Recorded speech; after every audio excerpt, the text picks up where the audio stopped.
What's going on, everybody? Welcome back to the Mod Garage. Yeah, today's a new day, and we haven't been with you guys in a while, and that's because we've been trying to figure out how to do this, and this is really holding us up in the project, but we have a very, very big job that you guys are going to see today. So, in my hatch, we do not have transmission mounts. If you look in the tranny tunnel, you can see right in here, they have been completely cut out. Can you see where I'm pointing or not? Yeah, really? I think so. Yeah, so at the bottom of this brace, you can tell that they're all cut out on both sides. So when I got the car, I did not anticipate having to do this, and I really don't know what I'm doing, but we're going to try it anyways.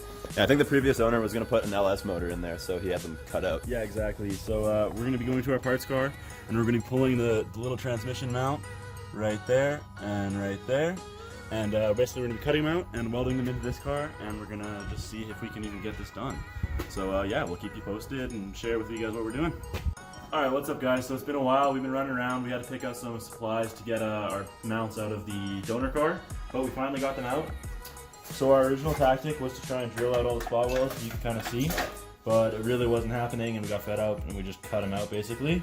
And then Noah spent the time to separate this plate from the actual plate in the car.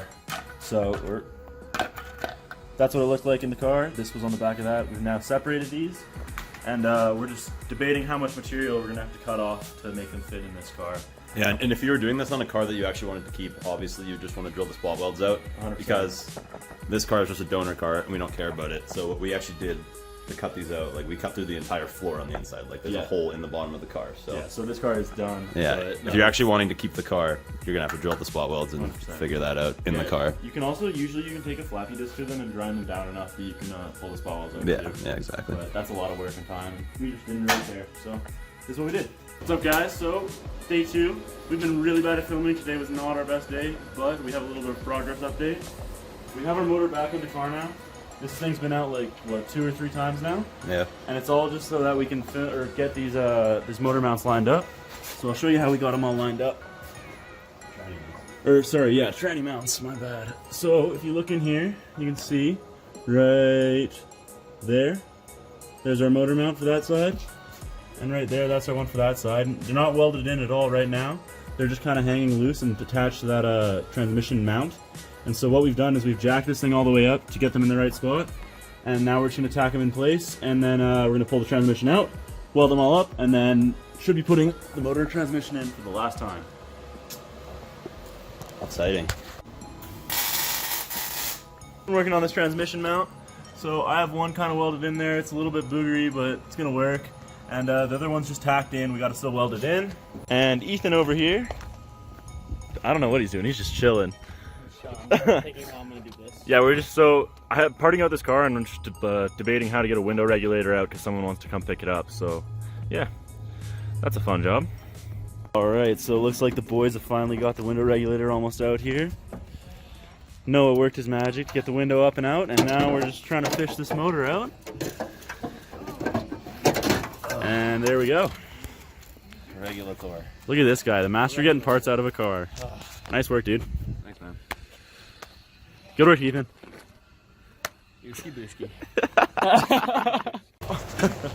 Alright guys, so Noah's working on getting this power steering rack out, and by the state of his arms, you can tell it's been a freaking battle. It's been fun. Look at the wheels.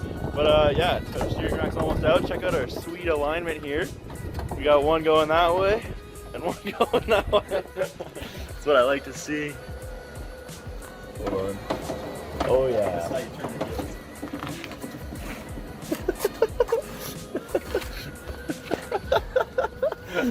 Nice. Hey Brody, I heard you like racks. So after a battle, Noah has defeated the FC power steering rack. On the mounts are now, this lighting is brutal, but the mounts are now fully in place and they're just primed over. Come on. So yeah, that's what they look like in the car. We just gotta make sure they all line up, and we'll keep you posted. What's up guys, it's a new day today, and we didn't do a great job of filming us putting the transmission mounts in, so we're just going to continue into another day, and we're just going to continue buttoning up the motor here and getting it all installed. So basically our motor is finalized right now. It's actually in the car, fully mounted up, drive shaft's in place, and now we're just dealing with the funness that wiring harness brings. So that's pretty sweet. Yep. Sometimes got to figure out where all this stuff goes, and it's been a long time since we took it out, so memory's a little spotty, but we'll figure it out. Yeah, we just got to piece it together and get her all back in place here. All right, guys, a little update on the hatch here. Noah's just trying to wire in the ECU, and we're still just figuring out some wiring gremlins. But we are making some pretty steady progress. Yep. Never done anything like this before, so yeah, it's a learning process, to say the least. Right. But yeah, we are making progress, and we are getting somewhere. At least we think so. So we'll just keep grinding away. There's not a whole lot we can film and show you right now. So yeah, we'll just keep you posted. What's up, guys? We're currently pushing a 240 down the street. Classic 240 things. This man's 240. It's broken. It's broken. That's how she goes sometimes. Hey, I'm Ethan. I'm new to the channel. I live down the street. It's pretty cool. This is my S13 vert. It's broken a little bit, but it has some things going on. Yeah, let's give us a little walk around, bud. So it's on that motor bay. The motor bay, yeah, I like it. This is just gonna be one uncut clip too.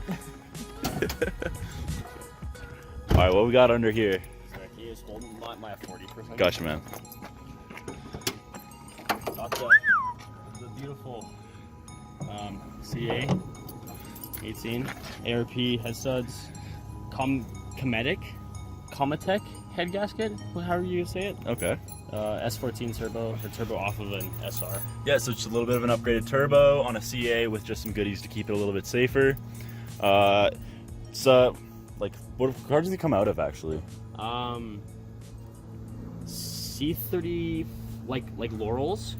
You can get them in the S13. They also come out of a Nissan Pulsars. So they're Japanese motors only? Yeah. Okay. Yeah, they're. So a previous owner has obviously swapped this in, and basically what we've been doing for the last few months is just kind of work out some of the bugs.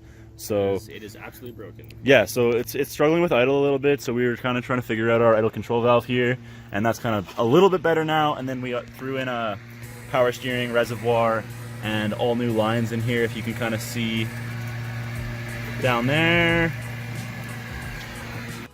So I wish we could turn it up, but it's actually going to hopefully get a tune tomorrow because the air fuel ratio is really fucked and it won't even hold idle. Yeah, so this car's been running really rich, and we've been having a lot of problems with trying to get it to idle nicely. So basically, Ethan's taking it to a tuner like tomorrow, as he said, and he's gonna dial in some things so that we can actually get this thing on the street. But before it goes to the tuner, we have something to do. Do you want to tell him what it is? So, a genius put the brake line in front of the coilover. We already changed it, but this brake line already went a little SOL here. As you can tell, it's leaking. We had tried to JB weld it. Fun fact for you, JB weld is not the answer to everything as we thought it Yeah, so JB weld works on a lot of stuff, won't work on brake lines. But basically the previous owner, he really made a big mistake and for some reason decided to wrap this brake line like around the coil like that, and then it wrapped around the back end of the brake, which is really stupid. And so obviously it wore through right here.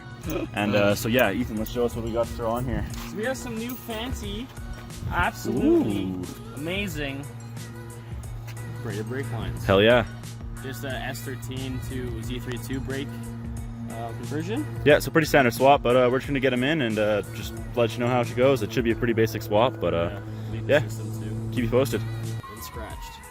Come on, guys. What are you guys doing in my car while I'm gone? What is this?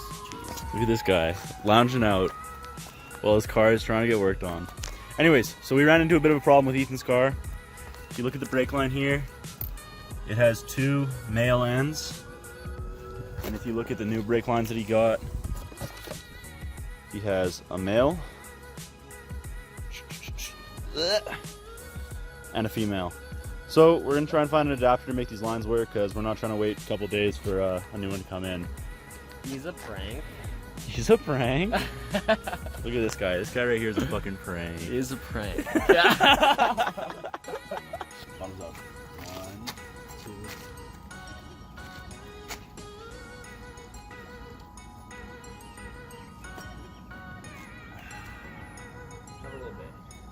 Tom. Finish it.